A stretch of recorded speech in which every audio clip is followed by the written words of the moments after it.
बोली बांके बिहारी लाल की जय, सच्चिदानंद भगवान की जय। राधे राधे भक्तों।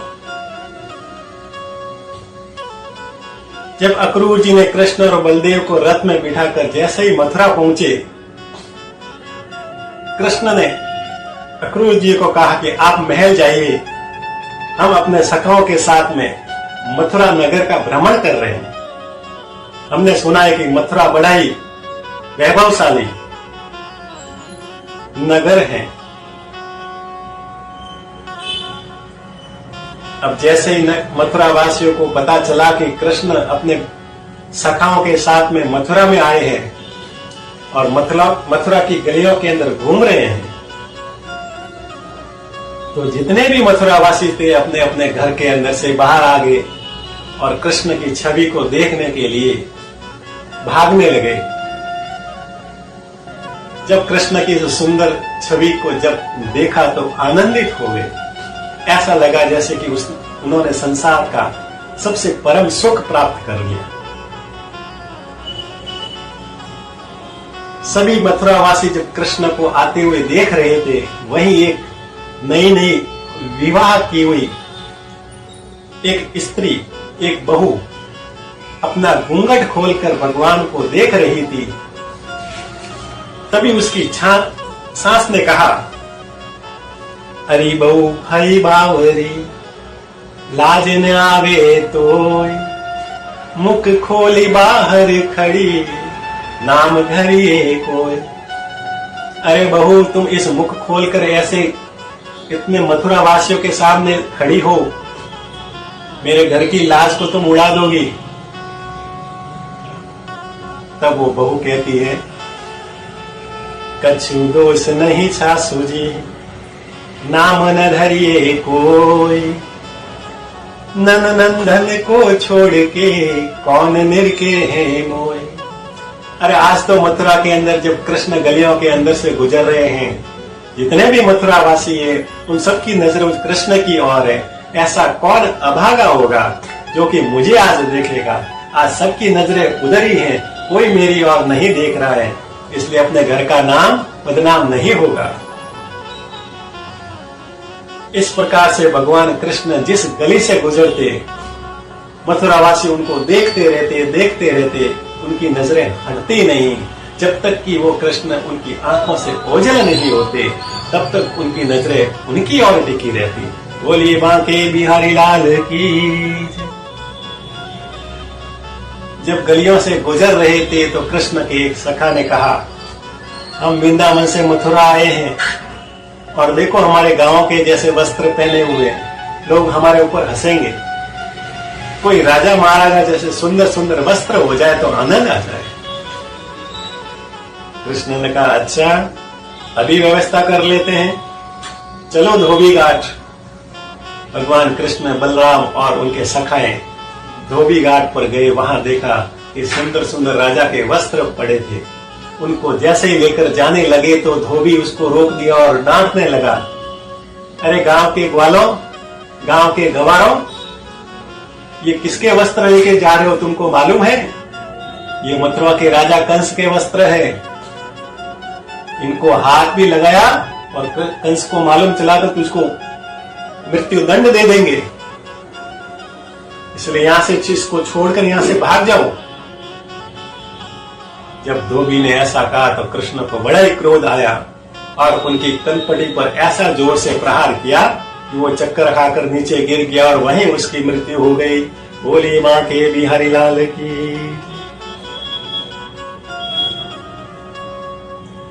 जब धोबी की वही मृत्यु होगी तो उनके काम करने वाले सेवक वहां से डरकर भाग गए। अब कंस के सुंदर सुंदर मखमली वस्त्रों को पहनकर जैसे ही रवाना हुए तो एक सखा ने कहा कि कृष्ण देखो, ये वस्त्र तो हमारे लिए बहुत ढीले ढीले हैं, यदि हमारे शरीर के अनुरूप हो जाए तो आनंद आ जाए। भगवान कृष्ण ने सभी अपने सखाओं को दर्जी के पास में लेके गए और दर्जी ने उनके जितने भी सखा थे उनके शरीर के अनुसार उनके कपड़ों को काट कर सिलाई की।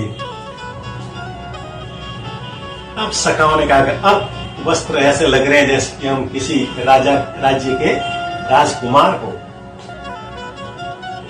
तो एक सखा ने कहा कि सुंदर सुंदर वस्त्र तो हो गए, अब रंग बिरंगी सुगंधित फूलों की माला हो जाए तो और आनंद आ जाए। कृष्ण ने कहा कि चलो ठीक है, ले चलो। कृष्ण ने अपने सखाओं के साथ में सुदामा नाम का एक माली रहता था, उनके घर में गए। सुदामा नाम के माली ने कृष्ण को आते ही देखकर आनंदित हो गए, उनके चरणों में गिर पड़े, उनका आदर सत्कार किया। और जितने भी सखा थे भगवान कृष्ण और बलराम को उनके अनुसार रंग बिरंगी फूलों की अनेक अलग अलग सुगंध के फूलों की माला बनाकर सभी को पहना। अब एक सखा ने कहा कि सुंदर सुंदर वस्त्र तो हो गए, सुंदर सुंदर सुगंधित माला भी हो गई, यदि मस्तक पर सुगंधित चंदन हो जाए, चंदन का लेप हो जाए तो सोने पे सुहागा हो जाए, बड़ा ही आनंद आ जाए। ऐसा कह ही रहे थे कि एक स्त्री अनेक अलग अलग कटोरियों में चंदन भरकर एक थाली में लेकर हाथ में रखकर आ रही थी। उसका शरीर टेढ़ा मेढ़ा था, पीठ झुकी हुई, उसके पीठ के पीछे कुबड़ निकला हुआ। जब कृष्ण की ओर आ रहे थे उनको लोग कुब्जा के नाम से पुकारते थे। जैसे ही उनके समीप से गुजरने लगी तो कृष्ण उनके सामने आकर खड़े हो गए और कहने लगे, हे सुंदर स्त्री, इस हाथ के अंदर आप इस थाली में अलग अलग प्रकार के चंदन को लेकर कहां जा रही हो? जब कुब्जा ने सुना कि मुझे इसने सुंदरी कहा है तो कृष्ण को कहा कि क्यों मेरी मजाक उड़ा रहे हो, क्यों मेरा उपहास कर रहे हो? जब मैं किसी रास्ते से गुजरती हूं तो मुझे देखकर लोग अपना मुंह मोड़ देते हैं, अपनी पीठ दिखाते हैं, और तुम मुझे सुंदरी कह रहे हो। ऐसा कह के मुझे और दुखी न करो। कृष्ण ने कहा कि जो लोग तुमको देखकर पीठ दिखाते हैं वो तुम्हारे इस शरीर को देखकर कहा होगा, परंतु मैंने तुम्हारे मन को देखकर कहा है, और तुम्हारा मन बहुत ही सुंदर है, बहुत ही पवित्र है। ऐसा कहते हुए भगवान ने अपने दोनों पैर कुब्जा के दोनों पैरों के ऊपर रखे, एक हाथ उसके कुबड़ के ऊपर रखा और दूसरे हाथ की 2 उंगलियों को उसकी ठुड्डी से जब जोर से 2 झटके मारे तो जो कुबड़ जो स्त्री थी वो परम सुंदरी के रूप में प्रकट हो गई। बोलिए बांके बिहारी लाल की। कुब्जा को अपने आप में परम सुंदरी देखकर आनंदित हो गई, नाचने लगी, गाने लगी और प्रभु के चरणों में गिरकर कहने लगी कि आप मेरे घर चलिए, मैं आपकी पूजा करूंगी, मैं आपकी स्तुति करूंगी, आपकी आरती करूंगी, नाचूंगी, गाऊंगी, आप मेरे घर चलिए। कृष्ण ने कहा कि मुझे बहुत सारा काम है, मेरे सखाए भी साथ में हैं, अभी मेरे सभी सखाओं के और मेरे चंदन का लेप लगा दो। मैं तुमको वचन देता हूं कि एक बार मैं तुम्हारे घर पर तुम्हें दर्शन देने के लिए अवश्य आऊं। ऐसा कहते हुए कुब्जा ने सभी के चंदन लगाया, भगवान कृष्ण के भी चंदन का लेप किया। भगवान वहां से चले गए और समय आने पर अपने मित्र उद्धव के साथ में एक दिन अपना वचन निभाने के लिए उस कुब्जा के घर में जाकर उनका दर्शन दिया। बोलिए भागवत भगवान है की। ये कुब्जा और कोई नहीं, रामायण काल के अंदर शूर्पणखा थी। उस काल के अंदर उनको राम को पति के रूप में पाने की अभिलाषा थी, परंतु भगवान उस समय मर्यादा के अंदर बंधे हुए थे, इसलिए उनको वरदान दिया कि द्वापर युग के अंदर जब तुम आओगे, तुम्हारा जन्म होगा, मैं तुम्हारी इस इच्छा को अवश्य पूरा